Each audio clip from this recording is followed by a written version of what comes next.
I want to stir you up. Now, when you hear that, you often think, oh, he's wanting to stir me up to do something, or stir up anger in you, or stir up trouble, um, all those sort of things. But actually, no, I don't actually want to do the complete opposite.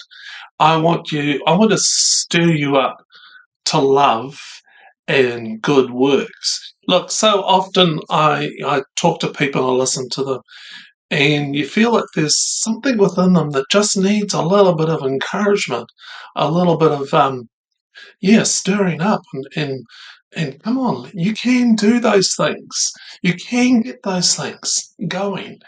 Uh, One of my sort of favourite TV type reality I don't really like TV reality shows, but one of the favourite ones that I do often watch are those survival ones where they're chucked out into the middle of some forest or bush and they have to survive on their own. And one of the key things is to create warmth and to create heat, so you can cook and you can dry and so on. And a skill is to get a fire going. And you'll often see them with a couple of sticks, and they're rubbing them to get some friction going, and they get a little ember, and then they get some straw like I've got here, and then they put the ember in the straw, and then they gently blow on it to try and get the embers going. And if they blow too hard, you're like, it'll just blow it out and nothing will happen. If they don't blow at all, nothing will happen. But it's just that precise, gentle flow of breath that, and just let it stimulate, let it catch fire, let it connect together, the little flames, the little embers, and then it starts to burn. And then they put those that little burning fire into some twigs and some other tree, logs, and then you start to see a real fire going. And I remember when someone did that for me many, many years ago, they just mentioned a few little words, a few encouragements, a few, I believe in you, Barry. And that fire started something within me that's still going. And it's what I think every one of us needs to hear. Every one of us needs to have someone, some stage, blow in our little fires. Maybe they're quite dormant fires within us about who or what we are meant to be and do. And there's a passage in the Bible in the book of Hebrews, and the writer, we don't know who the writer is, he says or she says this, and let us consider how to stir up one another to love and good works, not neglecting to meet together as is in the habit of some. And I see in that picture maybe a couple of people, maybe a group of people getting together and listening deeply for the other person and listening to what's happening in their souls, and just to give words of encouragement and excitement, not so much that it drowns them or pushes them to do something they're not able to, and not to stay silent, but just enough just to get those embers going and encouraged, and to be breathed on with sort of a shared excitement. And look, it may only take a spark to get a fire going. Remember that song? But it actually takes kind of a breath, a quiet, gentle breath from others through words to keep that fire stimulated and going. And the kind of love that the writer of Hebrews was talking about was a love called agape, which is God's love. And it's our gift. It's a gift from God to us that we can actually share and change the world. And I love to sit with people and listen for things and to stimulate that agape love in them. And it's not just a feel good experience, it's actually meant to lead on to good works. So it's not just all about you, it's actually meant to stimulate something in you that you go off and do something for the world or into your relationships, into your life. So it may translate into like what's happened for me is that I like to listen to people, I like to write, and I like to share things. Uh, and so what I hear the writer saying is this: look, I want to stimulate, I want to blow on, I want to stir up something of the love nature of God that is within you. I know it's there. It's just maybe hidden. I can see it. Everyone has it, but it needs others to kind of stimulate it into life.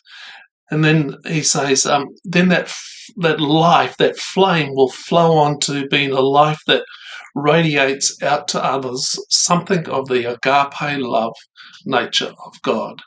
And other people will see it, and they'll be drawn into knowing God more, worshipping. That's what I see happening in this time where we get together. The writer of Hebrews goes on to say that not neglecting to meet together as is the habit of some, but encouraging one another. Now, I've often heard those words of not neglecting to meet together as a bit of a, you can't, you make sure you got to be in a group, you got to go to church, you got to do these things, don't neglect, and they're trotted out as a kind of a command to do. Sure, look, I think it's really important to meet with a few others where we can have that kind of relationship where we encourage each other to love and good works. And when I consider a church or a faith community or a small group relationship, I want to really know, is this meeting together, where we meet together, one that causes something within me to ignite and burn brighter?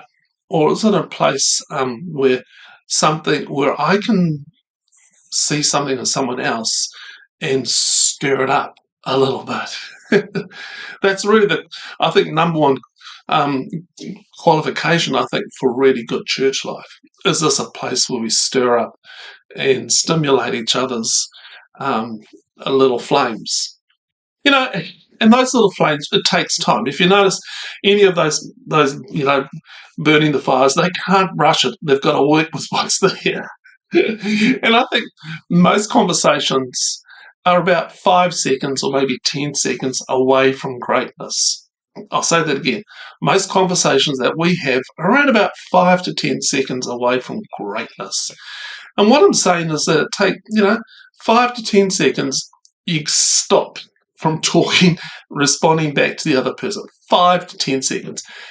And you listen deep for the burning fire that needs just a little bit of encouragement and a gently curious questions.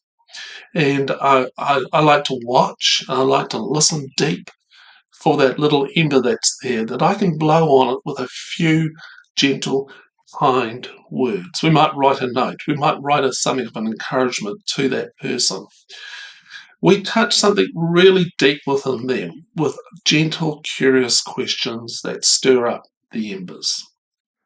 Here's a poem I wrote the other day. I want to stir you up. I want to blow in your fire. The embers are low and almost out. I want to stir up your fire before it is out. I see a blaze of fire yet to break out. I blow gently on the embers, the warmth for the world to shout. I blow quite gentle, just a quiet breath. A few words that go deep, simple to accept. A spark connects with another, an ember warms a coal. Red and wild yellow bursts light brilliance into the tinder. Before long a flame emerges, light for the world, warmth for my cold beggar. You've got something within you. We must meet together. For love and good works, let's tend to the treasure. Buried beneath, way down low, some treasure needs revealing. Bring its glory to show. I will blow on your embers when they grow cold. You'll blow on mine, even when old. The world will know the Christ light has come. When fires blaze wild, souls together have come. Would you like to sit with me at some stage and let me listen for your embers? Let me ask a few gentle questions, give you a few encouragements to blow your way. If you like that, send me a link, send me an email, barry@turningthepage.co.nz. And you'll also find below a link where you can sign up to my email list. I'd really encourage you to do that, where you can find out get some free ebooks and courses. And I just want to thank those people who give to Turning the Page. This would not exist without people who monthly give a small donation and help keep the things ticking along. If you want to be those people, then yes, please. There's a link down below as well. Until next time, I pray that you would be 5 to 10 seconds away from great conversations and that you would be listening and observing the embers and others that need a few little words of encouragement, something simple and easy that you can give.